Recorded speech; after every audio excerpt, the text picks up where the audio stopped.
नमस्कार, the daily show में आपका स्वागत है। मैं हूं आपका मित्र साथी हमदर्द मुकेश कुमार। दोस्तों, पिछले 3 महीने से हमारा मीडिया लगातार ये कोशिश करता रहा है कि सुशांत सिंह राजपूत की मौत को आत्महत्या के बजाय हत्या के रूप में प्रस्तुत किया जाए, उसे साबित किया जाए कि सुशांत सिंह राजपूत की हत्या की गई थी, उसके खिलाफ एक साजिश रची गई थी और उसे मारा गया था। लेकिन अब एम्स की रिपोर्ट सामने आ गई है। तकरीबन 45 दिनों की जांच परख के बाद एम्स के विशेष पैनल ने ये कहा है कि ऐसे कोई भी सबूत नहीं है जिनसे ये कहा जाए कि सुशांत सिंह राजपूत ने आत्महत्या नहीं की थी या उनकी हत्या हुई थी। ये साफ है कि उन्होंने आत्महत्या की थी। इस पैनल ने पोस्टमार्टम की रिपोर्ट भी देखी है, विसरा की भी रिपोर्ट देखी है और इसके पहले CFSL यानी फॉरेंसिक लैब की रिपोर्ट भी आ चुकी है। तो अब कुल मिलाकर हम कंक्लूसिवली कह सकते हैं कि सुशांत सिंह राजपूत की मौत आत्महत्या थी, हत्या नहीं थी। अब सवाल उठता है कि ये जो पूरा मीडिया का रोल था इस पूरे मामले में, जिसमें उसने लगातार झूठ परोसा, गुमराह करने वाली सूचनाएं दी, मनगढ़ंत खबरें दी, अफवाहें फैलाईं और एक तरह का उन्माद पैदा किया और एक राजनीतिक अभियान से भी वो ग्रस्त रहा। इसको किस तरह से देखा जाए और इसका क्या किया जाए, आज हम अपने इस कार्यक्रम में इसी मुद्दे पर बातचीत करेंगे। लेकिन उसके पहले आपसे गुजारिश करेंगे, हम सब जानते हैं और ये सुशांत सिंह वाला मामला भी इसका उदाहरण है कि गोदी मीडिया किस तरह से देश को गुमराह करता है और सरकारी एजेंडे पर काम करता है। ऐसे में बहुत ज़रूरी हो जाता है कि स्वतंत्र पत्रकारिता का समर्थन किया जाए, उसको बढ़ावा दिया जाए। सत्य हिंदी की सदस्यता योजना इसी दिशा में एक बड़ा कदम है। इसमें आर्थिक योगदान देकर आप स्वतंत्र पत्रकारिता को मजबूती प्रदान कर सकते हैं। जैसा कि आप जानते हैं, सत्य हिंदी कुछ पत्रकारों की मिली जुली कोशिश है और उनका इरादा अच्छी और नेक पत्रकारिता करने का है। कोशिश हमारी यही रहती है कि आप तक सच पहुँचे, झूठ से आपको गुमराह न किया जाए। तो इसके लिए आप इस वीडियो के साथ दिए गए लिंक पे जाइएगा, डिस्क्रिप्शन में एक लिंक है, उसको क्लिक कीजिएगा। उससे आपको सदस्यता योजना के बारे में पूरी जानकारी मिल जाएगी और आप अपनी मर्ज़ी के हिसाब से कोई भी सदस्यता चुन सकते हैं। हमें उम्मीद है कि आप सच्ची और अच्छी पत्रकारिता के लिए ये कदम ज़रूर उठाएंगे।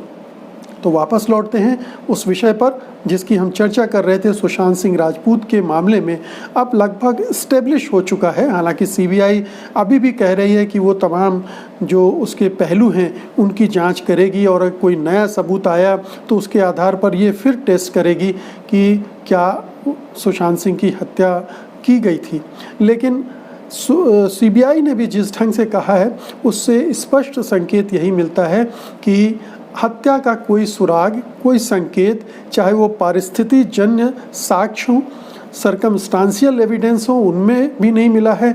और ये जो वैज्ञानिक जांच के ज़रिए जो सबूत या सामग्री इकट्ठी की गई है उसमें भी उस तरह की कोई जानकारी सामने नहीं आई है। जो एम्स का पैनल है उसने लैपटॉप और मोबाइल फ़ोन वगैरह की भी उस तरह से जांच की है, उसमें भी इस तरह की कोई चीज़ सामने नहीं आई है। और ये भी चीज़ें बहुत सामने आ चुकी हैं इस बीच में कि सुशांत सिंह राजपूत ड्रग्स के आदी थे, नशीले पदार्थ लेते थे और काफ़ी लंबे समय से ले रहे थे और उनको मानसिक स्थिति भी उनकी ठीक नहीं थी, वो मनोरोगी थे, डिप्रेशन में थे और एक अय्याश तबीयत उनकी थी जिसकी वजह से वो फार्म हाउस में ड्रग्स की पार्टी करते थे, विदेशों में अपने दोस्तों को सैर कराने ले जाते थे और तमाम तरह के वो उनके जीने का अंदाज़ उस तरह का था। अब वो नहीं है इस दुनिया में, इसलिए उस पर ज़्यादा टिप्पणी करना ठीक नहीं होगा। लेकिन उनकी लाइफ स्टाइल ऐसी नहीं थी जिसको लेकर हम बहुत खुश महसूस करें या उनके प्रति सम्मान का भाव हमारे अंदर पैदा हो, बल्कि इतनी सारी अभिनेत्रियों और गर्लफ्रेंड के साथ उनके संबंध, ये भी अपने आप में उनके चरित्र के बारे में कुछ संकेत करता है। बहरहाल हम इस पर नहीं जाना चाहते, हम ये जानना चाहते हैं, हम इसकी बात करना चाहते हैं कि इस पूरे मामले में मीडिया ने जो भूमिका निभाई वो कितनी ख़तरनाक थी, कितनी गुमराह करने वाली थी। ठीक है, सुशांत सिंह के परिवार वालों ने ये सवाल उठाया कि उनकी हत्या की गई। उन्होंने कई तरह के झूठ परोसे कि 15 करोड़ रुपए रिया चक्रवर्ती ने उनके अकाउंट से ट्रांसफ़र करवाए हैं, वो संपत्ति के लालच में थी, वो उसको जहर दे रही थी, वगैरह वगैरह। इस तरह के जो वाइल्ड एलिगेशन जिसको कहते हैं, जिनका कोई आधार नहीं होता, उन्होंने लगाए और रिपोर्ट दर्ज कराई बिहार पुलिस में। अब चूंकि बिहार में चुनाव होने थे तो बिहार की सरकार ने भी उसका फ़ायदा उठाने की कोशिश की और बीजेपी तो इसका फ़ायदा उठाने के लिए तत्पर थी ही और महाराष्ट्र की सरकार को परेशान भी करना था।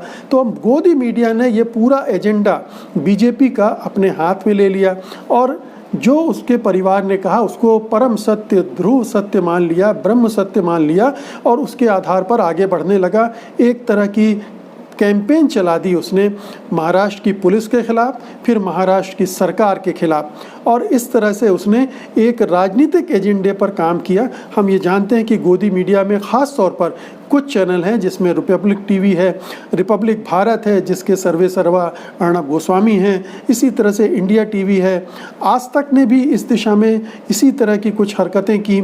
और भी चैनल हैं जो इस होड़ में शामिल थे जिसमें टीआरपी भी मिल रही थी भरपूर, इतनी टीआरपी मिल रही थी कि इन सारे चैनलों को लगा कि किसी दूसरे मुद्दे पर बात करना ही बेकार है। तो ये एजेंडा एक तरह का सेट कर दिया गया सुशांत सिंह राजपूत का और कुछ चैनलों ने जस्टिस फॉर सुशांत नाम से अभियान छेड़ दिया और एक उन्माद का वातावरण पूरे देश में बना दिया। हम सब जानते हैं कि बॉलीवुड को भी टारगेट किया गया, बॉलीवुड के तमाम, अब देखिए एनसीबी की जांच उस तरफ मोड़ दी गई है। बहरहाल इस बीच में मीडिया ने तरह तरह के झूठ परोसे, अपुष्ट खबरें, अपुष्ट जानकारियां परोसी और ऐसे ऐसे लोगों के बयान जिनका उस पूरी घटना से कोई विश्वसनीय ढंग से लेना देना नहीं था, उनके आधार पर अपनी कहानी को आगे बढ़ाने की कोशिश की। कुल मिलाकर ये कि जो 3-4 महीने में हमने भारतीय टेलीविज़न में होते हुए देखा, एक रियलिटी टीवी जिसमें मनगढ़ंत खबरें भरी जाती हैं, एक ऐसा शो तैयार किया जाता है जो आपको वास्तविक लगता है लेकिन वास्तविक होता नहीं है, उस तरह की स्थितियां निर्मित की हमारे टेलीविज़न ने और पूरे देश को गुमराह किया, पूरे दर्शकों के मन में इस तरह के संदेह के बीज भरे और एक तरह का अभियान चलाया। तो अर्णब गोस्वामी का अपना एजेंडा तय है, उन्हें तो बीजेपी के खिलाफ कोई भी पार्टी हो, कोई भी सरकार हो, एक अभियान छेड़ने का मौका मिलना चाहिए, वो उस पर चल देते हैं। जैसे भी हाथरस की घटना को लेकर वो अभी विपक्षी दलों के पीछे पड़े हैं। जिस सरकार के मातहत ये कांड हुआ है, योगी सरकार के बारे में वो कुछ नहीं बोलते हैं, मोदी सरकार चुप है उसके बारे में कुछ नहीं बोलते, लेकिन विपक्षी दलों को कटघरे में खड़ा करना है, उनके जो राजनीतिक गतिविधियां उन्हें ड्रामेबाजी साबित करना है, तो वो एक एजेंडा जर्नलिज्म करते हैं, वो उन्होंने यहाँ भी किया और बाकी के चैनल भी देखा देखी उसमें शामिल हो गए। टाइम्स नाउ इस मामले में होड़ ले रहा था रिपब्लिक टीवी की और दूसरे चैनल भी, और इसी होड़ में आज तक रिपब्लिक टीवी से मात भी खा गया। लगातार 4-5 हफ्ते से वो टीआरपी की होड़ में पिछड़ा हुआ है।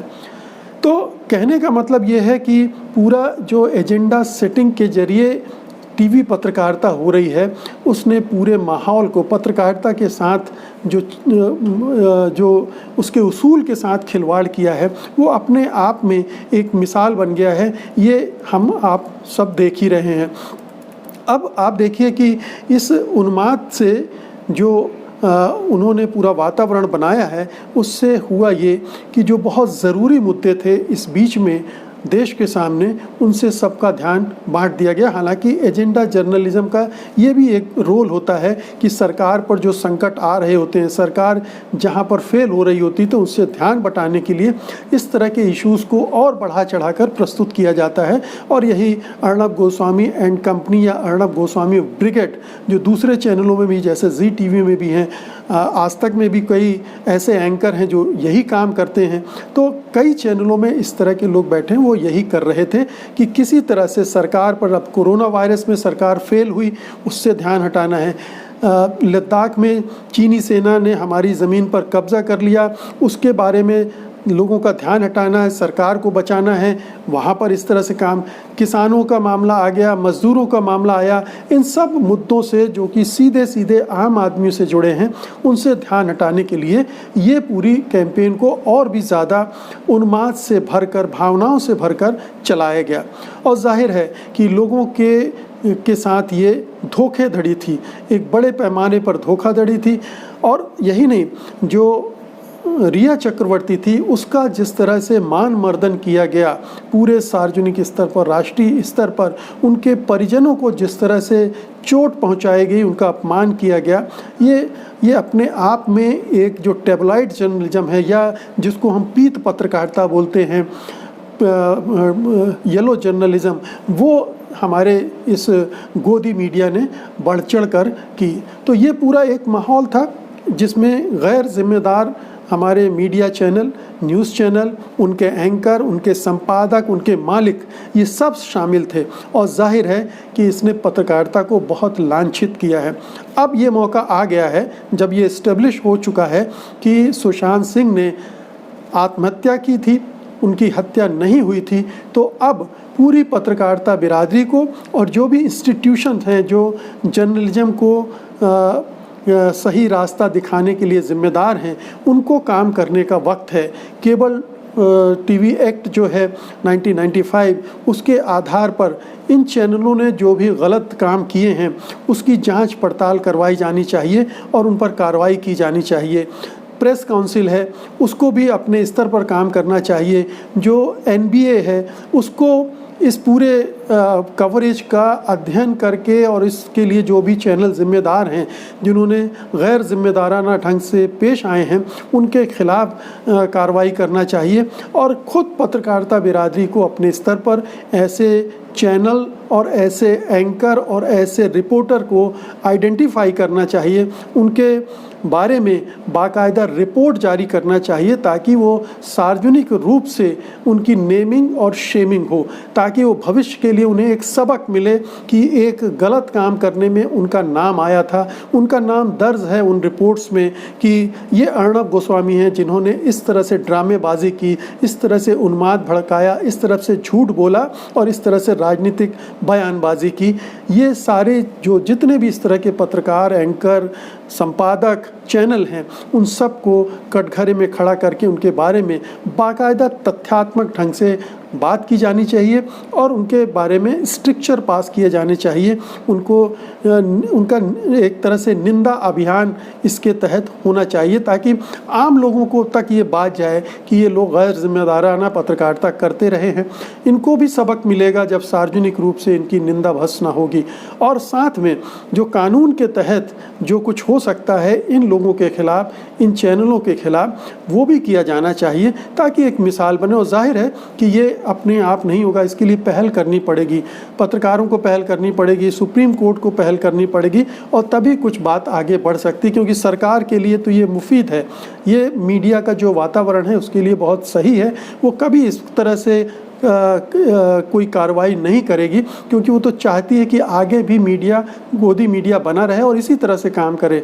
लेकिन एक डेमोक्रेसी में जहां हमें एक बेहतर मीडिया की ज़रूरत है, जिम्मेदार मीडिया की ज़रूरत है, जिम्मेदार पत्रकारों, चैनलों और अखबारों की ज़रूरत है, वहाँ अब ये सोचने का समय आ गया है कि हम कैसे इनको नियंत्रित कर सकते हैं, किस तरह से इनको अनुशासित कर सकते हैं, पत्रकारिता पर रोक लगाए बगैर, अभिव्यक्ति की स्वतंत्रता को बाधित किए बगैर इनको कैसे पत्रकारीय अनुशासन में बांधा जा सकता है, एक जिम्मेदार पत्रकार बनाया जा सकता है।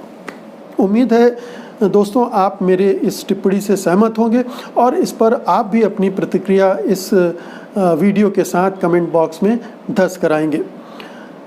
मैं ये भी आशा करता हूँ कि आप इस वीडियो को लाइक करेंगे, शेयर करेंगे, ताकि ये ज़्यादा से ज़्यादा लोगों तक पहुँचे, ज़्यादा से ज़्यादा लोग इस बारे में सोचें और एक माहौल बने इस तरह के चैनलों, पत्रकारों और एंकरों के ख़िलाफ़, अखबारों के ख़िलाफ़। अब मुझे अनुमति दीजिए, मैं फिर हाजिर होऊंगा एक और ऐसे ही महत्वपूर्ण विषय को लेकर अपने विचार रखने के लिए, अपने विचार साझा करने के लिए। तब तक के लिए नमस्कार।